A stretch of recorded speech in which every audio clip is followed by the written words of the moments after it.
কোরবানি ইসলামের অন্যতম গুরুত্বপূর্ণ ইবাদত। সামর্থ্যবান মুসলমানদের ওপর কোরবানি ওয়াজিব এবং এটি পালন করা সুন্নাতে ইব্রাহিম। প্রতি বছর ঈদুল আজহার সময় বিশ্বের কোটি কোটি মুসলমান মহান আল্লাহর সন্তুষ্টির উদ্দেশ্যে পশু কোরবানি করে থাকেন। তবে কিছু প্রশ্ন প্রায়ই উঠে আসে, যেমন ঘোড়া দিয়ে কি আসলে কোরবানি করা যায়? ইসলাম ধর্মে কোরবানির জন্য নির্দিষ্ট কিছু পশু নির্ধারিত রয়েছে। কোরআন ও সহিহ হাদিসের আলোকে জানা যায়, কোরবানিযোগ্য পশুগুলো হলো উট, গরু, মহিষ, ছাগল, ভেড়া ও দুম্বা। এই 6 প্রকার গবাদি পশুই কোরবানির জন্য বৈধ। যদিও ঘোড়ার মাংস খাওয়াকে অনেক ইসলামী ফকি হালাল হিসেবে বিবেচনা করেছেন, তথাপি কোরবানির জন্য ঘোড়া বৈধ পশুর তালিকাভুক্ত নয়।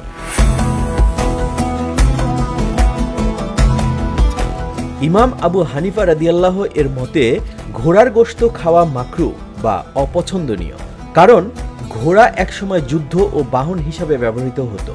ব্যাপক হারে ঘোড়া জবাই হলে যুদ্ধোপযোগী বাহনের সংকট দেখা দিতে পারে, এই আশঙ্কা থেকেই এমন মতামত। তবে অন্য অনেক ফকি ঘোড়ার গোশত খাওয়াকে হালাল বলে মত দিয়েছেন। তবে একটি বিষয়ে সব মাযহাব একমত, ঘোড়া দিয়ে কোরবানি করা যাবে না, কারণ রাসূলুল্লাহ সাল্লাল্লাহু আলাইহি ওয়াসাল্লাম কোরবানির পশু হিসাবে ঘোড়া নির্বাচন করেননি, বরং কোরবানির জন্য হালাল এবং নির্দিষ্ট বয়সের গবাদি পশুর কথাই বলেছেন। হাদিসে বর্ণিত আছে, কোরবানির জন্য উট 5 বছর হতে হবে, গরু বা মহিষ 2 বছর হতে হবে, ছাগল, ভেড়া বা দুম্বা 1 বছর হতে হবে।